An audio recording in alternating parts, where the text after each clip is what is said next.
let us see how you will implement this diagram what I have drawn.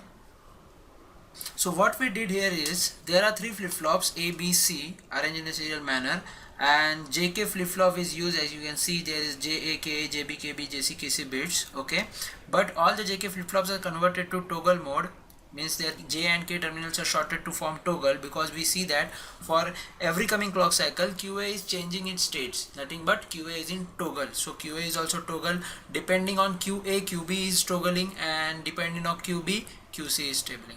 So there are three bits, that is toggle A, toggle B input and toggle C input. They are connected to plus VCC, that is nothing but your logic 1 state, and clock pulses are given to each, but we are not connected to clock, but we are observing the outputs QA, QB and QC. We are connected LEDs there, and we are going to observe the pattern on QC, QB, QA basis, because we have formed the table in the reverse order. Since the clock pulse is given to flip-flop A, this indicates that flip-flop A is continuously in toggle mode, so clock is given to A. Now, how you are going to connect the clock to B? We have seen that for rising edge of QA, QB is toggleized, or QB position is being changed. So for falling edge, we have connected QA clock to B in the synchronous up counter. But what we do here, since this will be the falling edge, the rising edge will be QA bar. So what we do here, we connect QA bar to the clock of B. And similarly for QC, what we do here, when QB is at rising edge, therefore QB bar will be connected to C. So here is the perfect implementation of your down counter.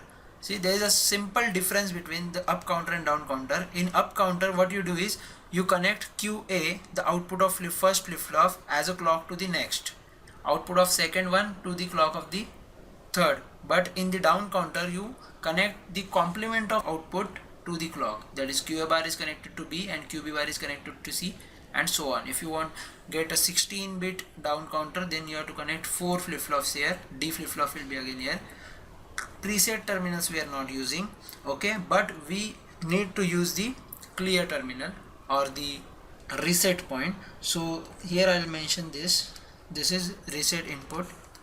At this input, what I will do, because whenever I will switch on the circuit, I don't know the position of A, B, C, that is QA, QB, QC. So what I will do, before applying the first clock pulse, I will apply a very small reset pulse here. So this will be the position 1 and this will be position 0. So for very short duration, before applying the first clock, I will apply the reset pulse. So all the flip-flops A, B, C will be reset, and QA will be 0, QB will be 0, QC will be 0. That is nothing but our reset state, that what we have mentioned here.